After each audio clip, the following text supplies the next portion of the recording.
Pues el tema que ustedes me plantean es una cuestión que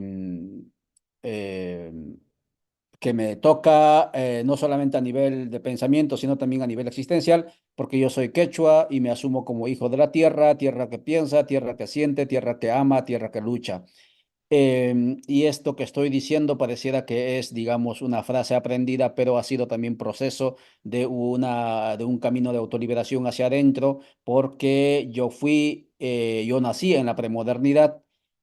Iluso anduve por el transcurso persiguiendo la modernidad en todos sus sentidos, y luego al darme cuenta que la modernidad como proyecto civilizatorio no tiene más que destrucción para el sistema vida en el planeta y el planeta como tal, tuve que buscar otras rutas y en ese sentido también tuve que desaprender y salir, digamos, en alguna medida, con un poco de esfuerzo de los horizontes de la modernidad, y ahí es en este momento que vivo yo en una comunidad campesina aquí en las faldas del volcán Pecul, ¿no? Que aquí está de noche. Vivimos, somos alrededor de 14 comunidades, miembros de una comunidad campesina. Y claro, la mayoría aquí son mayas, pero culturalmente se asumen como mestizos, aunque genéticamente son mayas originarios. Yo estoy en este momento en Guatemala, acompaño al movimiento Codeca. Codeca está integrado casi en su 90-80% por por los mayas, pero también por los xinca y también obviamente el pueblo mestizo. Y al mismo tiempo también acompaño al espacio de Avia la Soberana, que es lo que estaba hablando Jorge, pues en este esfuerzo de proyectar la lucha, no solamente a nivel de Guatemala, porque si nos atrevemos apostamos a superar la modernidad, también tenemos que superar la configuración geopolítica que la modernidad nos impuso con esto de tú eres guatemalteco, tú eres boliviano, tú eres peruano, es decir, la configuración y lo que decía justamente en ese texto que citabas o ese audio, ¿no? Nos han partido como quesos, ¿no? Y cuando nunca debimos de ser hijos de la tierra o tierra que camina, porque en este momento el sistema tierra, la vida misma está en peligro porque estamos, ojalá eso no sea, digamos, un augurio, pero estamos a puertas de una confrontación nuclear, ¿no? Y eso es triste y ojalá que superemos nuestros nacionalismos y comencemos a pensar y a proteger la vida en el planeta y como planeta. Voy a pedir si me permiten compartir pantalla. Creo que tengo 3 o 4 diapositivas y con eso voy a avanzar. Son 9:24. Y a ver si me permiten. A ver, aquí vamos. Gracias. Y entonces, cuando me pide Jorge y Germán, habla sobre las luchas desde Guatemala, pues no tenía más idea que presentarles este camino que estamos haciendo como Aviala Soberana. Aviala Soberana, más de uno podrá decir como el concepto de plurinacionalidad, es asunto de pueblos indígenas. No es verdad, tampoco somos indígenas, soy quechua, ¿no? Hoy los pueblos tenemos nuestros nombres, no aceptamos esa categorización, digamos, de uniformidad, ¿no? De indígenas, ¿no? Etcétera, que al final ha sido con la intención de borrar la diversidad. Cuando hablamos de Viella, estamos hablando en pueblo, en el idioma Guna, ¿no? Que está ahí en Panamá, nuestra tierra madura o nuestra tierra fértil, que se refería y que nos referimos a todo el continente, ¿no es cierto? Mal llamado América. Y si estamos hablando de la decolonización, también en el lenguaje y en la autoidentificación vamos a decolonizarnos. Y estamos hablando de todos los pueblos. Y entonces no es asunto únicamente de pueblos originarios. Al fin y al cabo, los pueblos originarios, los que culturalmente nos estamos asumiendo como pueblos originarios, no llegamos al 10% en el continente, de los 800 pueblos que estamos distribuidos en total. Y obviamente en el Perú hay también más de, creo que son como 54. Aquí en Guatemala somos 22 pueblos de origen maya, más el Xinca, más el Garífuna, más el maya, somos 25 pueblos.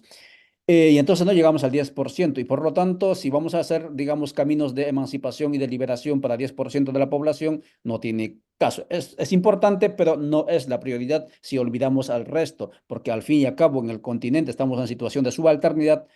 Tal vez el 95%, tal vez hay un 5%, si es todavía bastante permitido este dato, pero tal vez el 1% es el que controla, ¿no? A todo el continente, y por lo tanto tenemos que pensarnos como subalternizados, como dominados, como colonizados y como los que estamos viviendo en condición de colonialidad, ¿no? Como totalidad en el continente.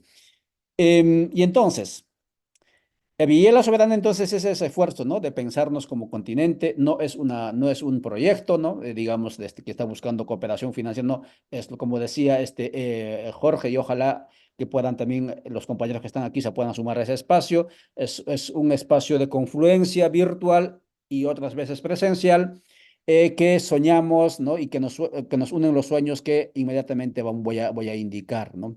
Entonces, en el fondo, el objetivo de la Villela Soberana es atreverse a pensar más allá de la modernidad, tanto el proyecto individual, el proyecto comunal, el proyecto estatal y el proyecto continental y planetario. Es decir, nosotros únicamente conocemos como proyecto político, económico, social, cultural, etcétera, únicamente la propuesta de la modernidad, porque en 1495, cuando llega Colón, llega con su proyecto de modernidad, y entonces eso nos aprendimos todas las teorías y todo eso, y lo llevamos a la práctica, incluso lo corporizamos, y entonces en ello vivimos. Y a lo mucho, incluyendo la izquierda, con mucho respeto, ¿no? A nuestros hermanos de izquierda, también lo que han hecho es intentar modernizar y en ese sentido intentar implantar el proyecto civilizatorio de la muerte de la modernidad, que en buena medida constitutivamente es ecocida, ¿no? Entonces, el asunto allí entonces es salirnos de la trampa de la modernidad y constituirnos en sujetos sociopolíticos, pero superando también el antropocentrismo, ya no únicamente pensar y buscar el bienestar humano, sino sobre todo el bienestar de la madre tierra, de la hermana agua, etcétera, y dentro de ello el bienestar humano. Pero para ello tenemos que organizarnos políticamente. Eso en algún lenguaje un tanto técnico llaman ecopolítica, ¿no? Pero eso seguramente podríamos ir hablando. Nacimos como individuos y ante la anomia, ausencia de identidad, de sentido, nos vamos haciendo pueblos. Yo creo que el gran desafío nuestro, y por eso yo aplaudo esta iniciativa que ustedes y nosotros, porque también soy parte del grupo emancipador, aunque no soy tan activo, tenemos es pensarnos siempre como colectivos, pensarnos siempre como pueblos y como parte siempre del sistema tierra y por lo tanto como tierra y superar la individuación que es la base fundamental de la modernidad por el cual estamos en este momento ante tanto sufrimiento y después de tanto sufrimiento seguimos pensando todavía organizarnos cuando tendríamos que estar ya organizados, ¿no? ¿Qué es el espacio de Villela Soberana? Como dije, es un espacio de articulación de pueblos, movimientos, ¿no? Sociopolíticos. No somos movimientos sociales. Hay movimientos sociales, sí, pero intentamos superar el movimentismo. En la década de los 80, 90, aquí en Guatemala, ¿no?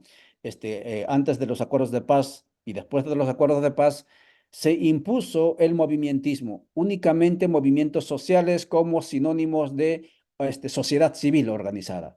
Y la sociedad civil organizada y el movimentismo eran apolíticos y por lo tanto en sus estatutos decía no puedes meterte en política. Ah, pero sí puedes recibir el financiamiento de la USAID, ¿no? Ah, sí puedes declararte a favor, digamos, del Imperio Norteamericano o cualquier otro, pero no puedes emanciparte o luchar por tu liberación. Y digamos, esos contenidos en los propios estatutos del movimientismo del tercer sector o de la sociedad civil hizo que los pueblos indígenas o los pueblos originarios, por ejemplo, se convirtieran en reproductores culturales, piezas de museo, ¿no? Enriqueciendo la industria del turismo, etcétera, como en algún momento hablábamos, ¿no? Y entonces nosotros nos declaramos en resistencia creativa, transformadora en Abya, ¿no? Pero como espacio de articulación. No es perfecto, lo que estamos haciendo es un esfuerzo porque es voluntario, cada quien en la medida que puede, etcétera, pero vamos caminando, ¿no? ¿Qué nos une? Y tal vez esto es lo que nos puede interesar y saludamos a los que nos están escribiendo ahí en TikTok, ¿no? A los que nos están viendo, estamos hablando con el grupo de emancipadores del Grupo del Perú, un grupo bastante interesante. A ver, búsquenlo. ¿Cuál es la página que tienen lo voy a decir aquí, Pedro, Jorge, ¿cuál es la página web? No te escucho. Grupo Emancipador Perú. Grupo Emancipador, pero búsquenlo, por favor. Van a encontrar bastante contenido allí. Entonces, ¿qué es lo que nos une en el espacio de Villa la Soberana, no? En primer lugar, la aspiración a la decolonialidad, ¿no? ¿Qué es la decolonialidad? Ese esfuerzo de liberarnos de las diferentes jerarquías de dominación, porque alguien dice, ya se acabó la colonia porque allá en 1821, en el caso de 25, en el caso de 21, sí, 25 en el caso de Perú, en el caso de Guatemala 21, se acabó la colonización porque los españoles se fueron. Falso. Ellos se fueron, pero al día siguiente seguíamos colonizados. Voy a silenciar, por favor, a Marden, ¿no? Seguíamos colonizados, seguíamos pensando, ¿no es cierto?, con la cabeza de los colonizadores. Queríamos ser nosotros colonizadores, repitiendo sus vicios como virtudes, etcétera, y como en la mañana decíamos en el grupo en el espacio del panafricanismo, ¿no? El que estaba supuestamente se sentía libre, pisoteaba al que sentía esclavo, etcétera. Esta actitud que nos habita a todos en diferentes dimensiones, a nivel intelectual, a nivel estético, a nivel ético, a nivel económico, social, familiar, político, ese proceso de dominación se llama colonialidad. Y la decolonialidad es esa aspiración de emanciparnos, de deshacernos. Y por lo tanto la decolonialidad es camino hacia adentro, morir a esa configuración subjetiva que tenemos, pero también camino hacia afuera juntamente con los demás, emanciparnos en todos esos aspectos. Y allí viene, ¿no es cierto? Entonces, ¿hacia dónde avanzamos? Tenemos que avanzar hacia horizontes más allá de la modernidad o de la transmodernidad que ahora se habla, ¿no? Y el otro tema que nos une a todos es el tema de la despatriarcalización. Estamos conscientes que los machos lo hemos fregado el planeta, hemos fregado la vida, ¿sí? Las mujeres nunca han tenido la posibilidad de tomar decisiones, ¿no?, con sus propias cabezas y con sus propios sentipensares. Obviamente alguien me dirá, pero ahí está Dina Boluarte. Pero honestamente, después que Dina Boluarte se catapultó allí de manera de facto en el poder, yo dije, me da vergüenza llevar pasaporte peruano, ¿sí? Y no soy peruano. Dina Boluarte es peruano. Yo soy quechua, ¿no? Y ojalá los demás compañeros y amigos y hermanos que me están viendo en el Perú, ¿sí?, que muchas veces ese patriotismo nos han hecho creer, no los criollos, ¿no?, que tú eres peruano, tienes que marchar, etcétera. Producto de estos golpes que nos están dando y que nos han dado, ¿no?, seas menos o más, digamos, trigueñito, ¿no?, en esos 200 años de Estado republicano, no, y esto con Dina Boluarte, nos estén abonando esta actitud de la rebeldía, de que yo no soy peruano, no soy boliviano, no soy ecuatoriano, porque al fin y al cabo, ¿con qué derecho a los quechuas nos han partido como quesos en esas repúblicas? Y ahora cuando nos juntamos nos dicen en el caso de aymaras de Bolivia y aymaras del Perú, subversivos, ¿no? Están atentando contra, y cuando nos dividieron, nos dijeron eso. Y el tema de la plurinacionalidad es el otro elemento que nos también que nos articula nuestro horizonte. La plurinacionalidad nosotros no lo vemos como un objetivo, ¿sí? Lo vemos como un método.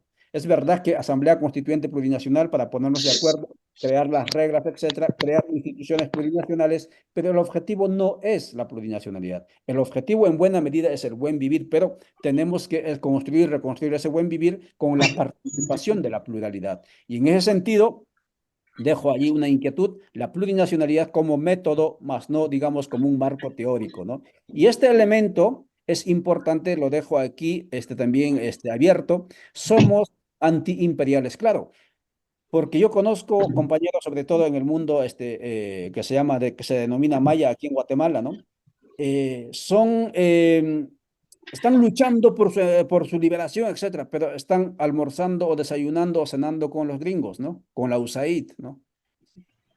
O aplaudiendo, digamos, a gobiernos que están apoyando a la USAID vergonzosamente. Somos el país que hemos vivido el último genocidio en el continente. 2 genocidios ha habido en el continente. Guatemala ha vivido 2 genocidios con armamento israelí. Hemos sido desaparecidos en 240.000 personas siglo pasado, finales del siglo pasado, y ahora somos progenocidas. Apoyamos a Israel, apoyamos a Estados Unidos, etcétera. Es una vergüenza, pero al fin y al cabo, ¿por qué llegamos a eso? Porque nos falta este elemento del antiimperialismo. Venga de donde venga, el capricho externo tiene que ser repelido, tiene que ser rechazado. Y el antiimperialismo implica, ante todo, por más que estemos en situación de necesidad, tener la dignidad, la autenticidad. Nuestro horizonte es el buen vivir. ¿Qué es el buen vivir? En buena medida, esto es, digamos, un horizonte ético mítico, ¿no?, que al mismo tiempo también se funda en la convivencia. Esto cuando yo decía, ¿no? Yo decidí volver al campo. Yo vengo de la academia y estoy en la posacademia, pero yo tengo en mis uñas tierra, ¿sí? Porque escarbo tierra, cultivo tierra, y es que la modernidad lo que nos ha dicho es que si tú estudiaste, si tú eres doctor, si tú vienes de la Complutense, como es mi caso, por ejemplo, ¿no? ¿Cómo vas a tocar tierra? ¿Cómo vas a estar cuidando patos, ¿no? Pues si yo estoy criando hijos y voy a darle alimentación a mis hijos y quiero sacarlos del horizonte de la modernidad, les voy a llevar a que estudien, ¿sí? Y ojalá también las fuentes del conocimiento de los pueblos, etcétera, pero también les voy a educar a que puedan subsistir, sobrevivir en situaciones límites, ¿no? Porque Si el horizonte del buen vivir no acompaña al proceso de la decolonialidad, de la despatriarcalización, de la plurinacionalidad, del antiimperialismo, también es, digamos, mucha narrativa, mucha labia y estamos únicamente haciendo modas, ¿no? Discursivas. Tenemos que volver a la comunidad, tenemos que volver a la tierra, tenemos que volver a las plantas, ¿sí? Y si no tenemos hijos, porque al fin y al cabo la preocupación es heredar salud a los hijos, ¿no? En el fondo es eso, ¿no? De que volvamos a la tierra, pues vamos a hacerlo para motivar a los demás para que vuelvan a la tierra, ¿no? ¿Qué hacemos como espacio? Esto, formación sociopolítica. El día 8 de mayo empezamos un proceso de formación virtual por 3 meses y luego presencial.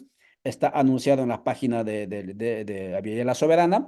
Ahí vamos a trabajar el tema de la decolonialidad, la plurinacionalidad, del buen vivir, etcétera. Nuestros facilitadores, ¿no? Son compañero Ramón Grossfogel, ¿no? Katia Colmenares, Karina Ochoa, ¿no? Me imagino Nelson Maldonado, que es otro compañero de Colonial que es muy reconocido, seguramente ustedes habrán escuchado alguna vez, etcétera, ¿no? Hacemos movilizaciones simultáneas, ¿no? Cuando dieron el golpe en el Perú, nosotros salimos a la embajada norte de Guatemala, ¿no? Del Perú, motivamos a nuestros colegas, compañeros en Argentina, motivamos a nuestros compañeros en México, ¿no? A que salgan a las calles, ¿no? A protestar, a exigir. Cuando dieron el golpe contra el pueblo de Bolivia, contra Evo en 2019, igual a la embajada norteamericana, y así vamos haciendo acciones. Quisiéramos tener más acciones simultáneas, pero a veces es un poco complicado. Quienes participan en este espacio, tal vez es importante indicarlo desde el Perú, es libre la participación, pero quienes están constantemente son los compañeros, por ejemplo, de rondas campesinas, ¿no? Que es a quienes conocemos más, ¿no? Y hay varios que han venido aquí y con ellos hemos hecho también acciones colectivas en el caso de Perú. Hacemos comunicación decolonial, ¿no? Que es el caso, por ejemplo, tenemos el sitio web con sus diferentes redes. Cada organización se ha comprometido a hacer comunicación, por eso yo no soy de formación periodista, pero hago, por ejemplo, estoy en el sitio de www.radiovictoriagt.com casi todos los días buscando entrevistas, allí lo llevamos al compañero Héctor Béjar, por ejemplo, ¿no? Y así constantemente, con diferentes temáticas, tenemos ciclos de teología política, por ejemplo, para trabajar en la mística política, porque si no hay mística, no hay proceso de emancipación decolonial, porque este asunto es de largo tiempo y para avanzar para lejos tenemos que estar fuertes espiritualmente, etcétera, ¿no? Pero no hacemos evangelización, trabajamos el tema de ecoteología o utilizando términos, digamos, prestados, no categorías prestadas como teología política, desde nuestras espiritualidades también. Y encuentros anuales, ¿no? En octubre tenemos el siguiente encuentro, ¿no? Y vamos a ver cómo hacemos pues nos vamos a reunir esta vez aquí, pero también hay otro encuentro del mismo espacio de Bella la Soberana en Ecuador, ¿no? Que va a ser en julio, que por ahí tal vez podríamos coordinar más acciones ahí, de repente un poco más cerca de los compañeros que están allí en el Perú, ¿no? En lo que se llama Perú. Buscamos, como indica allí, finalizo con eso. Voy a mover esto, a ver si. Buscamos construir estados plurinacionales mediante procesos constituyentes para el buen vivir. En el siglo pasado se intentó construir nuevos estados mediante la guerrilla, ¿no? Mediante la lucha armada. Y admiro mucho a los hermanos y hermanas exguerrilleros, excombatientes. Aquí en Guatemala, Centroamérica, no existe ese síndrome como en el Perú, ¿no? Pucha, tú agarraste armas, pucha, tienes que tener cuidado, asústate porque te van a terruquear, ¿no? Aquí no. Aquí, una de las cosas que yo admiro aquí en Centroamérica, ¿no? Más allá de la crítica que yo pueda tener con los hermanos ex-revolucionarios, es que muchos han dicho, yo levanté armas, ¿no? ¿Y cuál es el lío? Ahora estoy en etapa democrática, ¿no? Y entonces, en esta etapa, pero no se opta por las armas, se opta por procesos constituyentes. Es decir, somos movimientos sociopolíticos de constituyentes, aspiramos a ser sujetos constituyentes para construir el buen vivir entre todas y todos. Pero hacer ese buen vivir, como digo, no es esperar que lleguemos a ser presidente del nuevo Estado, no sé si va a ser república o no, sino desde ahora comenzar a construir proyectos de vidas personales, actitudes ante las instituciones y obviamente, ¿no es cierto?, normas, ¿no? Ojalá organizacionales, comunitarias, con los cuales nos regimos, ¿no? Estos compañeros lo que quería comentarles son 10, creo que como 20 minutos me hablé, demoré, y ahí lo dejaría. Muchas gracias por vuestra atención y yo